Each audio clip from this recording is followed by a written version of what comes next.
HD सच्ची कहानियों पर आप सभी का स्वागत है। मैं मालकिन की बातें सुनकर अपने आंखों से बहते आंसू को पोंछने लगी। हमें किसी भी मजबूत सहारे की ज़रूरत थी। फिर मैं तान्या के सास से बात की। तान्या की सास मुझे पकड़कर रोने लगी। तान्या को तो मैंने कभी पराया नहीं समझा। अगर तान्या के लिए ये रिश्ता आया है तो इससे खुशी की बात और कुछ नहीं हो सकती। लेकिन आप बुरा न माने तो मैं एक बात ज़रूर कहूँगी, मुझे मेरा पोता मेरी झोली में डाल दो, क्योंकि मेरे बेटे की वही आखिरी निशानी है।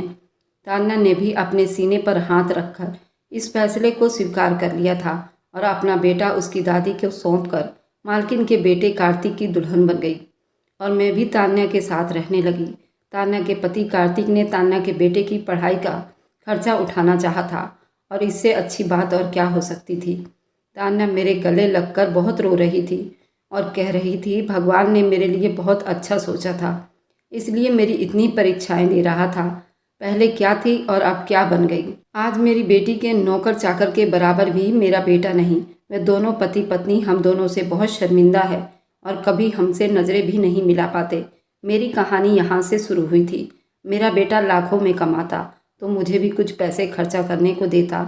उनमें से कुछ पैसे बचाकर अपने बेटे से छुपाकर अपनी विधवा बेटी को दे देती। जब ये बात बहू को पता चली तो उसने बहुत हंगामा किया और मेरे बेटे को छोटी छोटी बातें बतानी शुरू की।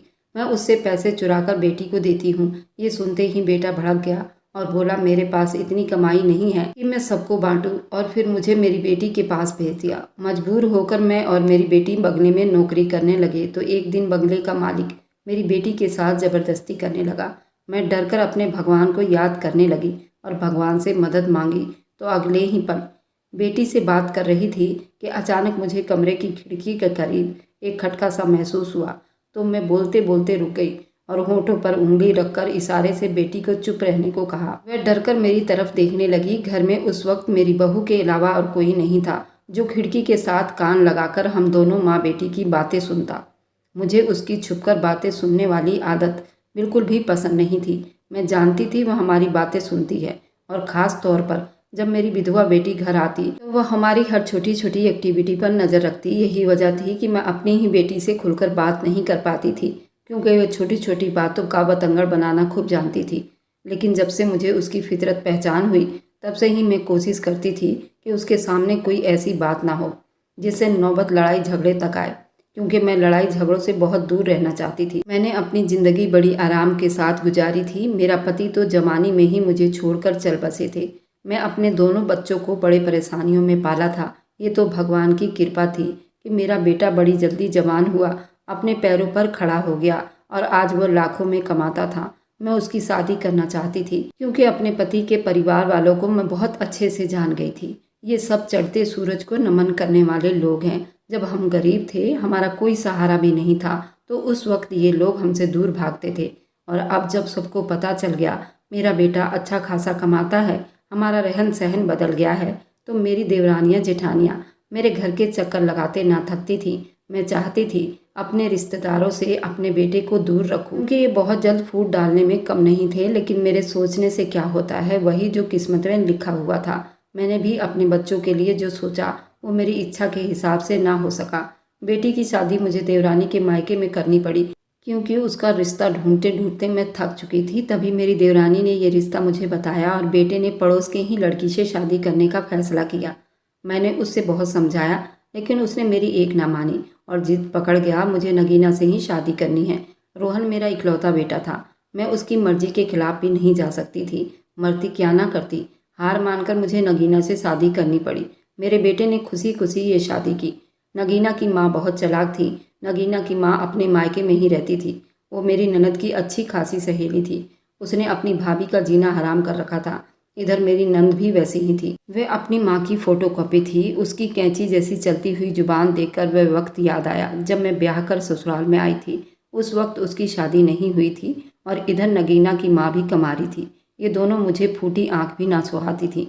लेकिन उसने मेरी शादीशुदा ज़िंदगी को नर्क बनाने में कोई कसर नहीं छोड़ी थी। उसका मेरा सिर्फ 4 महीनों का ही साथ था। वह तो ब्याह कर ससुराल चली गई, लेकिन नगीना की माँ तो बिल्कुल हमारे घर के सामने ही रहती थी। मैंने सोचा कि उसकी सहेली ब्याह कर चली गई है तो इसका आना जाना हमारे घर से बंद हो जाएगा। शादी हुई तो मुझे लगा जैसे अब मेरी उससे जान छूट गई। लेकिन ये मेरी गलतफहमी थी, क्योंकि मेरी नंद तो हर तीसरे दिन किसी न किसी बहाने हमारे घर बैठी रहती और मेरी सास तो अपनी बेटी के लिए उसकी सेवा में कोई कमी बर्दाश्त नहीं करती थी, बल्कि जब भी मेरी नंद मायके आती उसकी सेवा करने के लिए मुझे मेरी सास एड़ियों पर खड़ा कर देती और कई कई दिन तो वह हमारे घर ही पड़ी रहती। उसके और उसके परिवार की मर्जी के पकवान तैयार करके मेरा सत्यानाश हो जाता था, लेकिन मैंने वह वक्त बड़ी सब्र और हौसले के साथ बिताया।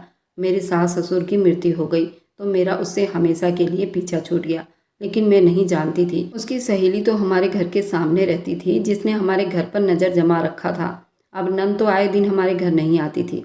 उसके बाद अब घर का सारा बागडोर मेरे हाथ में आ गया, लेकिन मेरे पति की ज़िंदगी ने मेरे साथ वफा नहीं किया और मेरे सुख के दिन फिर से दुखी में बदल गए। उस वक्त मेरे बच्चे बहुत छोटे थे, ये भगवान की कृपा थी। मकान अपना था, मेरे पति की सरकारी नौकरी थी, मुझे उनकी पेंशन मिलने लगी, कोई खास तंगी नहीं हुई और मैंने सुकून से अपने बच्चों की परवरिश कर ली, घर की चार दीवारी के अंदर रहकर कर ली। लेकिन जब कभी किसी की ज़रूरत पड़ती तो मेरे अपने रिश्तेदार मुझसे इतनी दूरी बनाकर चलते और मेरा तमाशा देख कर रह जाते। खास तौर उस वक्त जब मेरे बेटे रोहन का एक्सीडेंट हुआ, उसे अस्पताल ले जाने की भाग दौड़ से लेकर उसकी दवाई, चेकअप, उसके टेस्ट जब मैंने अपने बलबूते पर करवाए, उस दिन मुझे एहसास हुआ पति कितना बड़ा सहारा होता है और ये रिश्ते जिन पर इंसान को बहुत मान सम्मान होता है, मुश्किल वक्त पड़ने पर ये कहीं नज़र नहीं आते।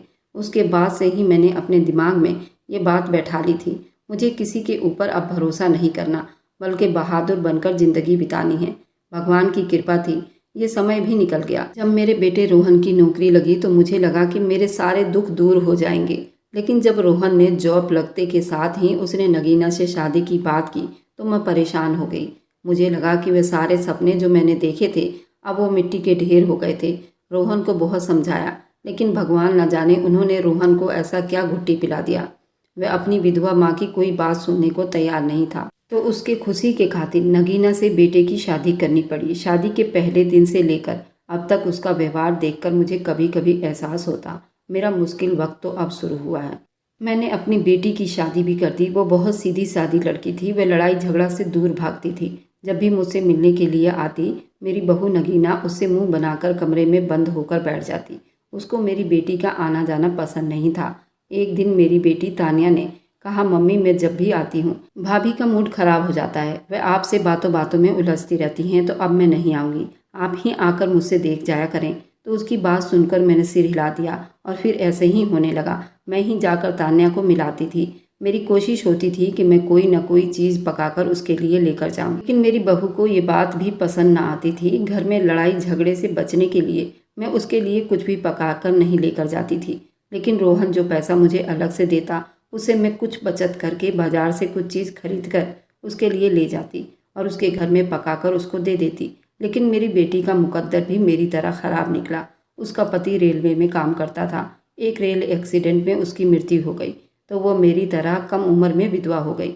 अब मैं उसके लिए बहुत चिंता करने लगी। अब मेरी बेटी का सहारा कौन बनेगा?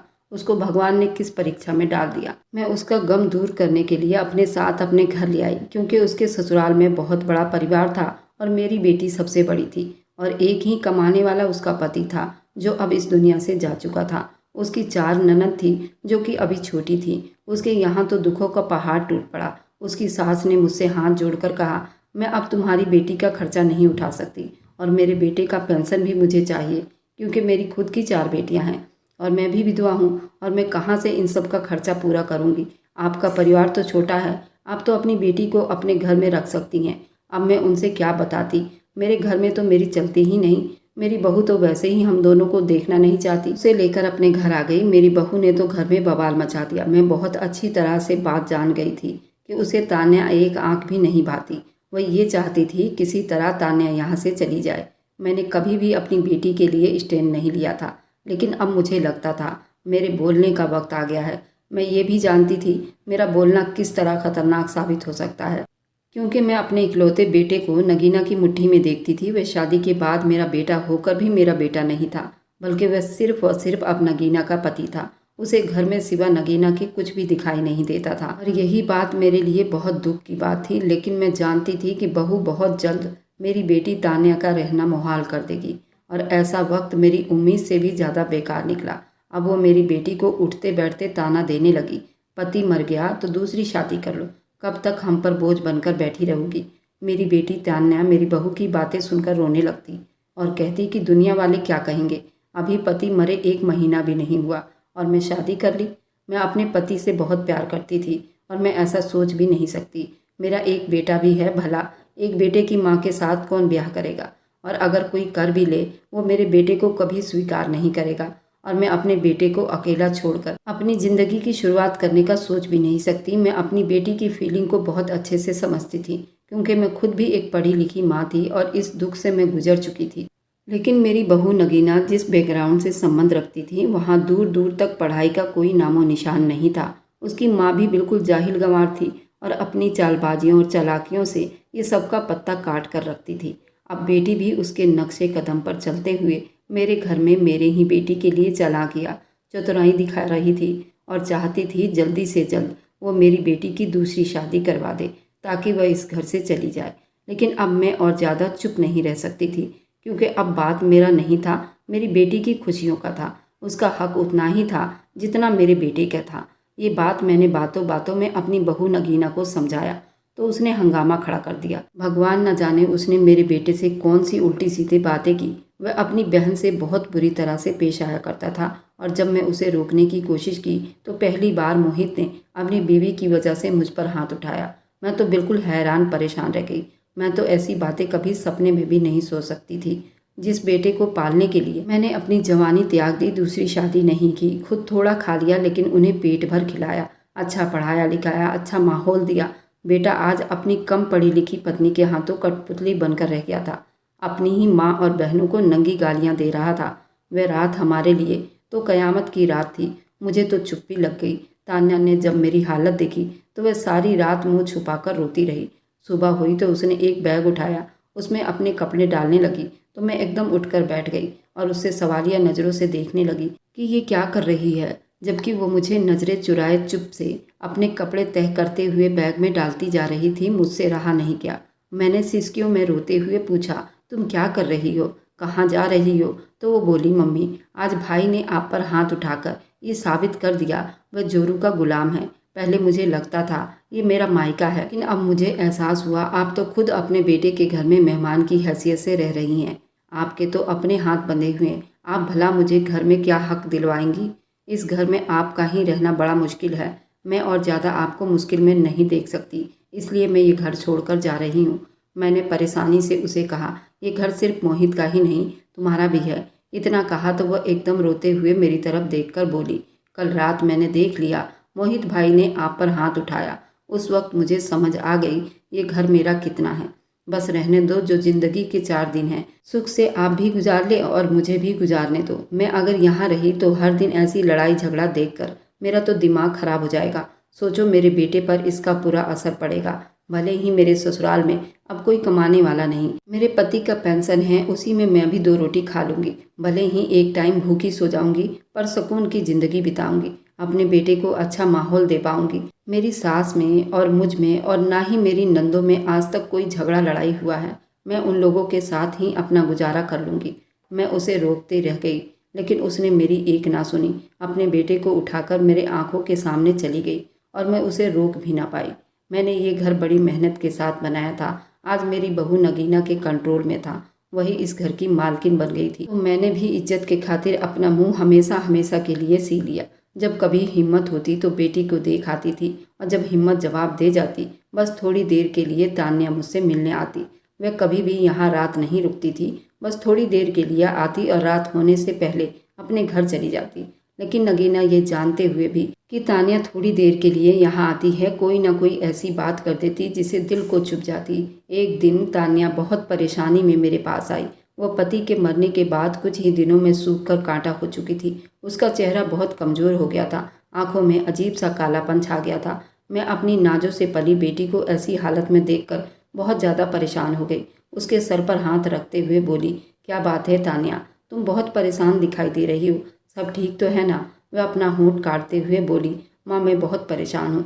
आपको तो पता ही है हमारे घर में कोई कमाने वाला नहीं। जो जमा पूंजी पहले से थी वह भी सब खत्म हो गई। अब तो मेरी सास खुद दूसरों के यहाँ काम करती हैं तो उनका रोटी पानी हो रहा है। अभी लड़कियां भी पढ़ रही हैं, वह भी ऐसे ही दूसरों के घरों में काम करती हैं। मैंने भी सोचा मैं भी पढ़ी लिखी हूँ, काम कर लेती हूँ। स्कूल में टीचर के जॉब के लिए गई तो वहाँ भी तनख्वाह बहुत कम है और खर्चा ज़्यादा। उसमें तो बिजली गैस का भी पूरा नहीं होगा, तो खाना पीना कहाँ से करूँगी। काश आप मेरी शादी जल्दी ना करती, मुझे मेरी पढ़ाई पूरी करने देती, आज ये नौबत ना आई होती। अपनी बेटी की तरफ देख कर कहा, बेटी तुम्हारा अच्छा रिश्ता आया था इसलिए मैंने तुम्हारी शादी कर दी। अब तुम्हारे पति की जिंदगी इतनी ही थी तो क्या कर सकते हैं। मुझे क्या पता था शादी के कुछ ही दिनों के बाद ही तुम्हें अकेला छोड़कर चला जाएगा। मेरी बात सुनकर रोने लगी। मैं एकदम अपनी बेटी को अपने सीने के साथ लगा लिया तो मेरे सीने में अपना मुंह छुपाकर रोते हुए बोली, अभी मैं क्या करूं?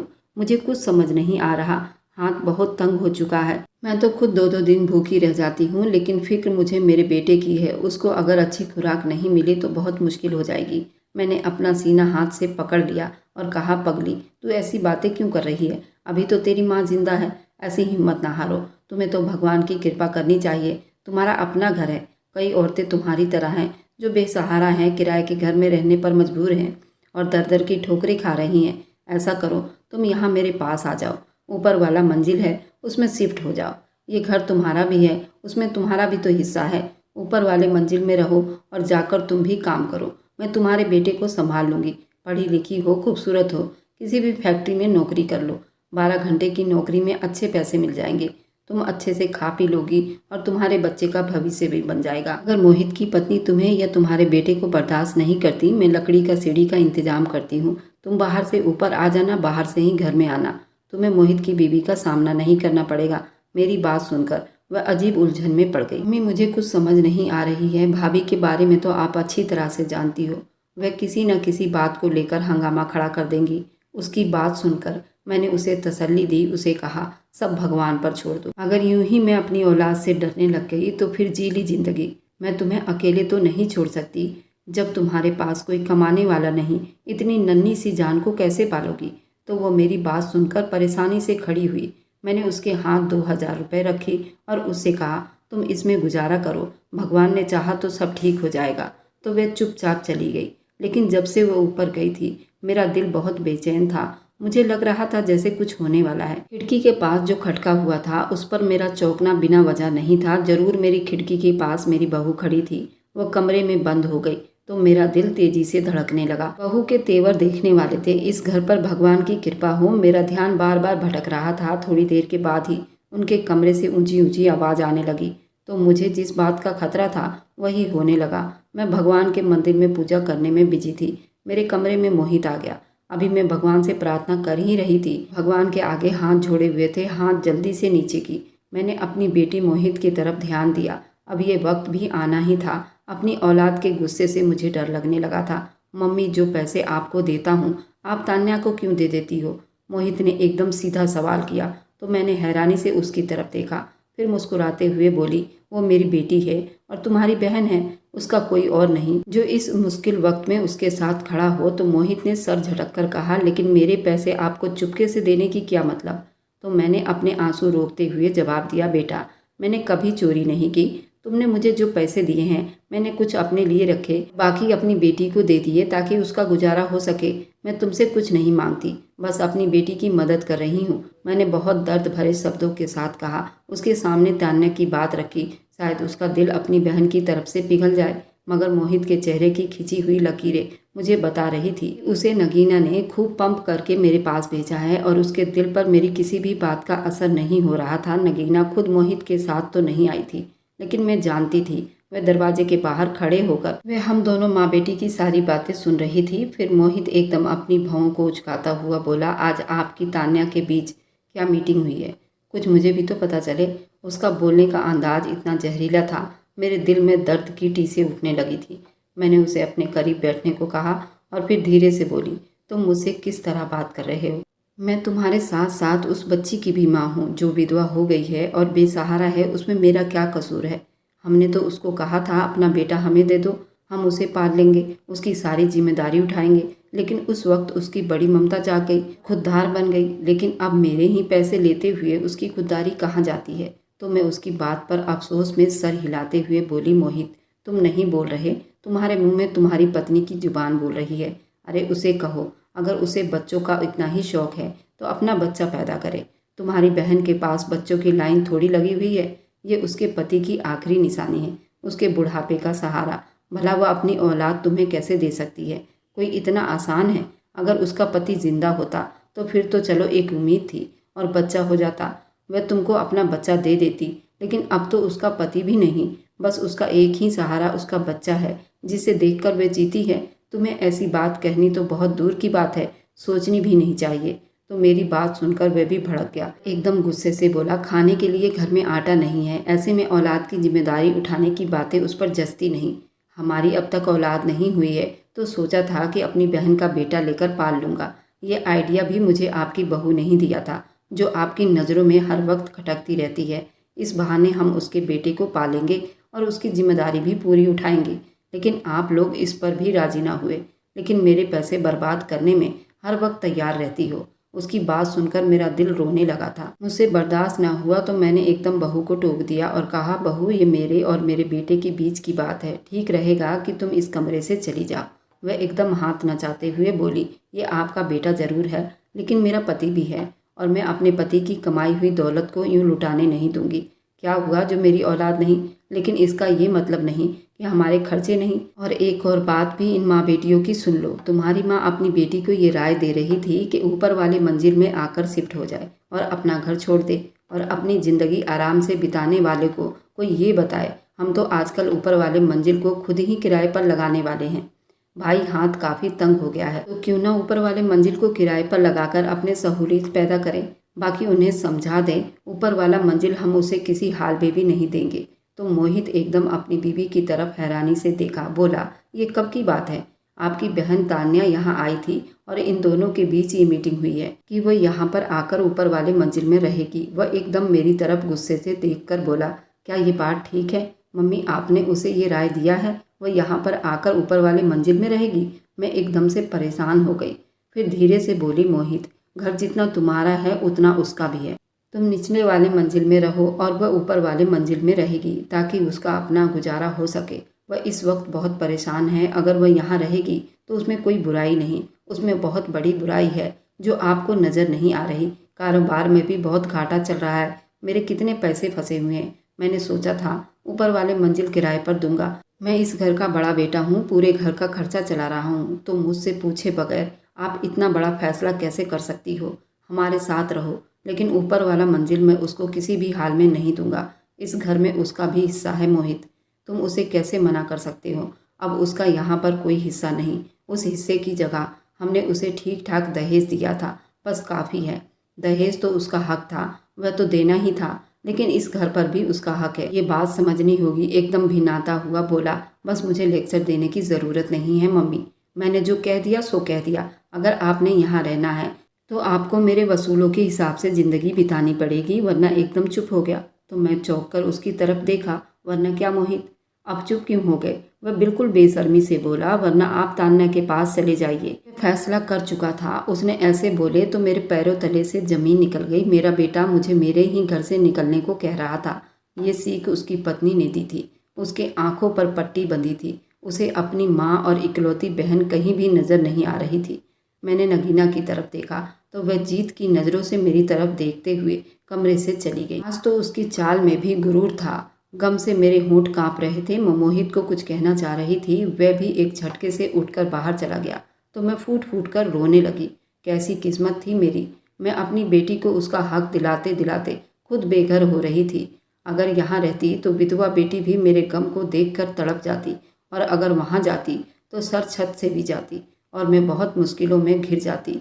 उस उम्र में इतनी तंगी में ज़िंदगी बिताना मेरे लिए आसान नहीं था। मुझे शुगर थी, हर 2 हफ्ते बाद दवाई आती थी जो काफ़ी महंगी थी।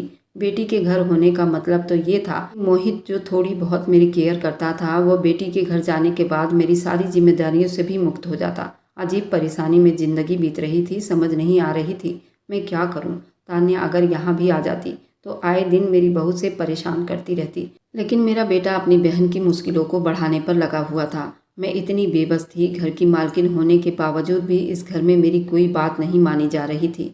मेरे आंसू बहने लगा। सुबह सवेरे नहा धोकर पूजा करने बैठ गई। भगवान के आगे हाथ जोड़कर उसे मदद मांगी। मुझे कोई रास्ता नज़र नहीं आ रहा था। मैं बिल्कुल एकदम बंद गली में खड़ी थी। मैं चुपचाप अपना सामान समेटना शुरू कर दिया। सामान था ही क्या, कुछ जोड़े गर्मी के थे, कुछ दवाइयाँ थीं। मैंने बैग में रखी और अपने कमरे से बाहर निकली। सामने ही चारपाई पर मोहित और मोहित की पत्नी साथ बैठकर नाश्ता कर रहा था। मेरे हाथ में बैग देखते ही मेरी बहू ने अपना मुंह बुरा सा बना लिया और फिर सर झटक कर नाश्ता करने लगी। मुझे अपनी बहू पर उस पल बिल्कुल भी गुस्सा नहीं आया, लेकिन अपने बेटे पर बहुत अफसोस हुआ। फिर एक नज़र मैंने अपने घर की तरफ देखा, जिसकी एक एक ईंट के साथ मैंने बड़ी मेहनत की थी। मैंने अपनी शॉल ओढ़ी। एक नज़र मैंने अपने बेटे की तरफ उस उम्मीद से देखा शायद वो मुझे रोक लेगा, लेकिन वह तो मुझे इतना बेखबर था। मैंने भी आंसू जब्त करते हुए घर से निकल आई। दोपहर का वक्त था जब मैं अपनी विधवा बेटी तान्या के घर पहुंची। थकान और दुख से बुरा हाल था। दिल पर एक अजीब सा बोझ था। लेकिन जैसे ही मैं अपनी बेटी के घर दरवाजे के अंदर दाखिल हुई तो तान्या की आंखें मुझ पर जम गई। उसकी नज़रें मेरे हाथ में पकड़े हुए बैग पर टिकी हुई थी और फिर अचानक उसके चेहरे पर उदासी की गहरी लहर दौड़ गई। मम्मी मम्मी करते तेजी से मेरे पास आई और मेरे सीने से लग गई। उसकी हिचकियों ने मेरी आंखों को नम कर दिया, लेकिन मैंने अपने आप को बहुत मजबूत बना लिया था। बेबस होकर रोए जा रही थी, जैसे उसके अंदर बरसों का दर्द टूटा पड़ा हो। बेटी, बस भगवान पर भरोसा रखो, ये वक्त कट जाएगा। हमें हमारे रिश्तों ने छोड़ा है, भगवान ने नहीं। मैंने उसके सर पर हाथ रखा और उसे तसल्ली देने की कोशिश की, तो मेरी बात सुनकर तान्या ने उम्मीद में मेरी तरफ देखा। फिर हम दोनों चुप बैठ गए। घर में बस एक टाइम का खाना ही मौजूद था, मगर उसके चेहरे पर पहले वाली घबराहट सवार नहीं थी। लेकिन मुझे मालूम था वह दिल ही दिल में बेचैन है। वह उठकर बाहर निकली। मैंने चारों तरफ उसके घर में देखा। घर की हालत बता रही थी। कई दिनों से कोई ढंग का खाना नहीं पकाया गया। बर्तन खाली थे, फ्रिज में कुछ भी नहीं था। मेरी तो भूख मर चुकी थी। पतली सी दाल और रोटी लेकर मेरे पास आई तो उसका दिल रखने की खातिर मैंने थोड़ा सा खा लिया और फिर हाथ खींचकर पीछे हट गई। वह धीरे से बोली, घर का राशन बिल्कुल ख़त्म है, अब क्या होगा? मैं तो सोच रही थी भाई से कुछ पैसे लेकर थोड़ा सा राशन डलवाऊंगी, मगर अब तो वह रास्ता भी बंद हो गया है। मैंने उससे कहा कि एक बंद किया तो कई दर भगवान ने खोल भी दिए होंगे। वह अपने श्रद्धालु को कभी भूखा नहीं रहने देंगे। आज तुम्हारा भाई कुछ पैसे दे भी देता तो क्या सारी जिंदगी मांगती हुई या उसी के सहारे बिताओगी? कब तक किसी को कोई दे सकता है? ये दौर ही बड़ा अजीब है। अपनी फसल खुद ही बनानी पड़ती है और खुद ही काटनी पड़ती है। दूसरों के हाथ की तरफ कब तक देखा जा सकता है? इस तरह हमारा वक्त नहीं बीतेगा। हम दोनों को ही काम ढूंढना होगा। मम्मी, मुझे आपने ज़्यादा पढ़ाया भी तो नहीं है, मुझे कोई अच्छी नौकरी मिल जाए। उसकी आवाज़ में मायूसी छुपी हुई थी। मैंने एक पल के लिए सोचा, अपनी जीवनी उसके सामने रखी। मैंने अपनी बेटी की सास से बात की। वह जहाँ काम करती थी, हम दोनों का काम भी उसी ने लगवा दिया और हम दोनों माँ बेटी उस बंगले में काम पर लग गए। वहाँ काम था खाना बनाना, सफाई करना। फिर बंगले वाले कुछ न कुछ खाने पीने के लिए भी दे देते। हमारी काफ़ी बचत हो जाती। मेरी बात सुनकर तान्या थोड़ी देर चुप रही। उसकी आंखों में नमी थी। क्या मम्मी, आप दूसरों के घरों में काम करती हुई अच्छी लगोगी? तो मैं बोली, उसके अलावा हमारे पास कोई रास्ता नहीं है। तो मेरी बात ने उसे सोचने पर मजबूर कर दिया और वैसे भी भूख और हालत के दबाव की वजह से वह जल्दी मान गई। आप ठीक कह रही हैं मम्मी, अगर पेट खाली है तो कोई भी काम करने में शर्म नहीं आती। ये फैसला आसान नहीं था, लेकिन मैं जानती थी ये जरूरी है। अगले ही दिन मैं और मेरी बेटी की सास के बताए हुए बंगले पर निकल पड़े। दरवाज़ा खटखटाया पर एक औरत सामने आई। उन्होंने हमें अंदर बुलाया और समझाया हमें क्या करना होगा। बंगला बहुत बड़ा था, काम काफ़ी था, लेकिन हमने हिम्मत नहीं हारी। पहले दिन हमने पूरी सफाई की। तान्या का चेहरा थकन से चूर था, लेकिन उसके दिल में जो सुकून था वह उसकी आंखों में झलक रहा था। मैं भी चुप से काम में लगी रही। दिल में बस यही प्रार्थना थी, ये नौकरी हाथ से न जाए। लेकिन मालकिन के नज़रों में एक अजीब सी हमदर्दी थी। शायद वह हमारे हालात को समझती थी। शाम होते ही मालकिन ने हमें पैसे दिए। वे पैसे इतने ज़्यादा तो नहीं थे, लेकिन हमारे लिए कोई खजाना था। पैसे हाथ में देखकर मेरी बेटी की मुस्कुराहट निकल गई। उसे पहली बार इतना खुश देखकर मेरे दिल के अंदर सुकून उतर गया। देख लो, मैंने कहा था ना कि एक दर बंद हुआ तो 100 दर खुल जाएंगे। तुम्हारे भाई बहुत एहसान करके भी इतने पैसे तुम्हारी हथेली में न रखता। तुमने आज उससे कई गुना ज़्यादा कमा लिए, और अपने हाथों से कमाई का तो अपना ही स्वाद होता है। तो मेरी बात सुनकर वो मेरे गले लग गई। तुम्हारी कामयाबी का पहला कदम था, लेकिन मैं जानती थी ये सफ़र बहुत लंबा होगा। हमें भी बहुत कुछ सीखना था, बहुत कुछ सहना था। लेकिन उस दिन के पैसों ने हमें एक नया हौसला दिया। ये बंगला हमारे घर से नज़दीक ही था। हम आधे घंटे में पहुंच जाते थे, तो मैं इसे भी भगवान की कृपा समझती थी, वरना अगर गाड़ी से आना जाना होता तो हमारा ठीक ठाक किराया लग जाना था। आधा पैसा तो गाड़ी के किराए में ही निकल जाती, तो बचत क्या होती। मुझे तान्या को यहाँ काम करते हुए करीब 1-2 महीने होने वाला था। वहाँ पर ज़्यादा काम नहीं था। इस घर में सिर्फ 3 लोग ही रहते थे। मालकिन का बेटा, पति ज़्यादातर बाहर ही रहते थे। मालकिन सोशल वर्कर थी, सारा दिन बिजी रहती थी। लेकिन मालिक का मिजाज मैंने भांप लिया था। वह ठीक बंदा नहीं था। जब भी हम सुबह बंगले में जाते तो सामने ही मालिक ऐसे खड़ा हो जाता जैसे वह किसी के इंतजार में खड़ा हो। लेकिन मैं उसकी नज़रों की ताक समझ चुकी थी। मेरी बेटी तानिया को घूरता रहता और फालतू की बातें करना शुरू कर देता। मैं उसकी हर बात गौर से सुनती और दिल ही दिल में चिढ़ती रहती। ये किस तरह का आदमी है जो अपनी बेटी की उम्र की लड़की से मजाक करता है। कभी कभी मेरा दिल बहुत ज़्यादा डर जाता, क्योंकि मुझे उसके इरादे कुछ अच्छे नहीं लग रहे थे। लेकिन मैं मुंह बंद रखने पर मजबूर थी, क्योंकि इस बंगले में काम भी कम था, हमें तनख्वाह भी ज़्यादा मिल रही थी। ये सब सोचकर मैं चुप हो जाती। लेकिन मैं तान्या को अच्छे से समझा दिया था कि जब मालिक तुमसे बहुत ज़्यादा फ्री होने की कोशिश करे तो काम का बहाना करके दाएं बाएं हो जाया करो। वह भी समझदार थी और अक्सर मालिक की बातों को नज़रअंदाज करने की कोशिश करती। कई बार तंग होकर मुझसे मालिक की शिकायत भी कर चुकी थी। तो मैं उसे कोशिश करती कि तान्या जहाँ काम कर रही होती मैं भी उसके आसपास ही रहती थी। उसके लिए मेरा दिल हर पल घबराहट से भर जाता। मुझे मालिक की नज़रें किसी शिकार की तरह लगती थी, जैसे उसे कोई खास मौके की तलाश हो और जो ही मौका मिले तो वो अपने शिकार को झपट ले। ये सोचते ही मुझे डर लगने लगता। मेरी बेचैनी बढ़ जाती। एक दिन मैं किचन में काम कर रही थी और तान्या सफाई में बिजी थी। अचानक मुझे कमरे से तान्या की जोर जोर से चीखने की आवाज़ आई तो मेरा दिल धक धक करने लगा। मालकिन तो थोड़ी देर पहले ही मेरे सामने से बाहर निकल गई थी। मैं फौरन किचन से बाहर भागी, उस कमरे की तरफ दौड़ी जहां से मुझे तान्या की दर्द भरी चीखों की आवाज़ सुनाई दे रही थी। मैंने दरवाजे पर धक्का मारकर खोलना चाहा, लेकिन दरवाज़ा अंदर से बंद था। तो मैं बाहर से जोर जोर से उस पर लात मारने लगी और शोर मचाने लगी। अंदर कमरे से बाहर तान्या की बराबर चीखने की आवाज़ आ रही थी। मैं जल्दी घूमकर दूसरी तरफ आई।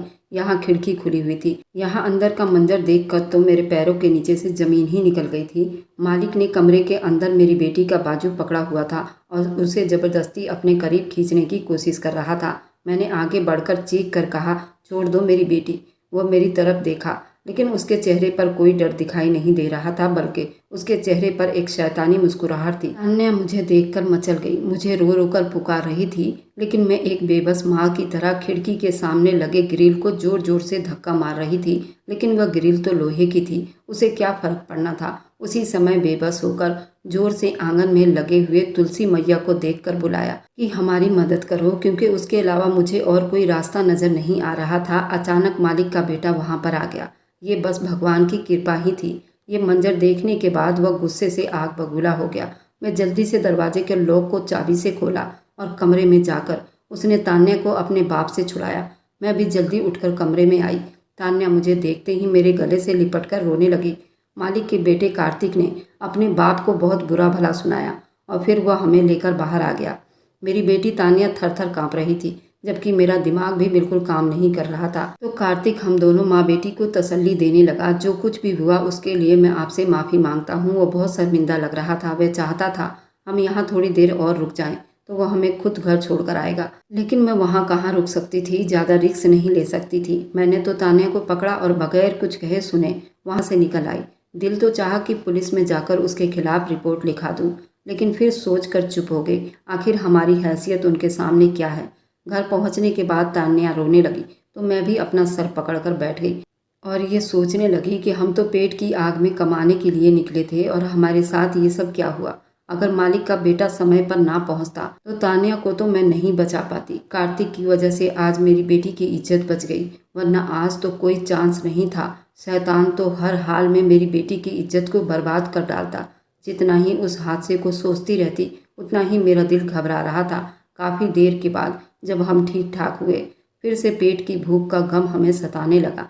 अच्छी भली नौकरी थी, अच्छी तनख्वाह मिल रही थी, लेकिन मालिक के बुरे नीयत की वजह से हमसे हमारा रोजगार छिन गया। अब तो अगर हमें डबल तनख्वाह भी देगा तो मैं कभी भी अपनी बेटी के साथ उस बंगले में काम करने के लिए तैयार ना होती, क्योंकि एक बार हम धोखा खा चुके हैं। लेकिन ऐसे लोगों का क्या भरोसा जो एक बार हमला कर सकता है। उसके लिए बार बार दूसरों की इज्जत पर हाथ डालना कौन सा मुश्किल काम था। मैं अपनी सोच से लड़कर लेट गई। मेरी तबीयत खराब होने लगी। तान्या को अकेला देखकर मैं बस एक ही प्रार्थना कर रही थी, मुझे इतनी हिम्मत दे और ज़िंदगी देना कि तान्या अपने पैरों पर खड़ी हो जाए, फिर भले मेरी जान ले लेना, लेकिन अभी मुझे इतनी हिम्मत दे कि मैं अपनी तान्या बेटी का सहारा बन सकूं।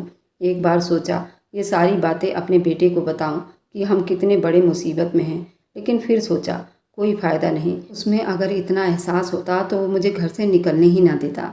यूँ बैठे बैठे घर में 2-3 दिन बीत गए। तीसरे दिन तान्या मेरे पास बैठकर फिक्र में दिखाई देने लगी और कहने लगी, मम्मी अब क्या होगा? अब दोबारा से तो उस बंगले में जाकर काम नहीं कर सकते, तो अब क्या करेंगे? क्या किसी और बंगले में जाकर काम ढूंढें? वहाँ पर भी अगर यही हालत हुई तो क्या होगा? इन बड़े बड़े बंगलों में रहने वालों की नीयत तो हमारे सामने आ चुकी है। अब तो यहाँ काम का सोचते हुए भी डर लगता है। मैंने उसे तसल्ली देते हुए कहा, बेटी भगवान पर भरोसा रखो, भगवान ने हमारे लिए ज़रूर कुछ अच्छा सोचा होगा। मैं अपनी बेटी को यही सब समझा रही थी कि दरवाजे पर किसी की आने की आहट हुई तो हम दोनों माँ बेटियाँ डरकर एक दूसरे की तरफ देखने लगी। तान्या उठकर दरवाज़ा खोलने लगी तो मैंने उसे रोक दिया। कोई ज़रूरत नहीं है दरवाजे पर जाने की, मैं खुद ही जाती हूँ। मैं भगवान का नाम लेकर दरवाजे पर पहुँची और दरवाज़ा खोला। सामने खड़ी मालकिन और उनके बेटे कार्तिक को देखकर मालकिन के चेहरे पर सिवाय शर्मिंदगी और कुछ भी दिखाई नहीं दे रहा था। वह धीरे से बोली, अगर परमिशन हो तो घर के अंदर आएं। मैं उन्हें लेकर कमरे में आई। मेरी बेटी तान्या की नज़र उन दोनों पर पड़ी तो उसका रंग बिल्कुल सफ़ेद पड़ गया। मालकिन ने आगे बढ़कर तान्या को अपने सीने से लगा लिया, तान्या को अपने सीने से लगाया और बोली, हमें माफ़ कर दो। मैं नहीं जानती थी मेरा पति इस तरह का घटिया इंसान होगा। मैं तुमसे माफ़ी मांगती हूँ। हाथ जोड़कर खड़ी हो गई तो मैंने दिल से माफ़ कर दिया। उन्होंने बताया कि आप लोगों के जाते ही मेरे पति को पैरालाइज अटैक हुआ और हॉस्पिटल ले गए। डॉक्टर ने जवाब दिया है अब वह कभी भी ठीक नहीं होंगे। ये सबकी आवाज़ सुन सकते हैं लेकिन वह अपने पैरों और हाथों को कभी नहीं हिला सकते। आप दोनों की मुझे बहुत ज़रूरत है। आप दोनों ने मेरे घर को संभाल लिया था। मैं चाहती हूँ कि तान्या बेटी की शादी मैं अपने बेटे से करवा दूँ, अगर आपकी परमिशन हो तो।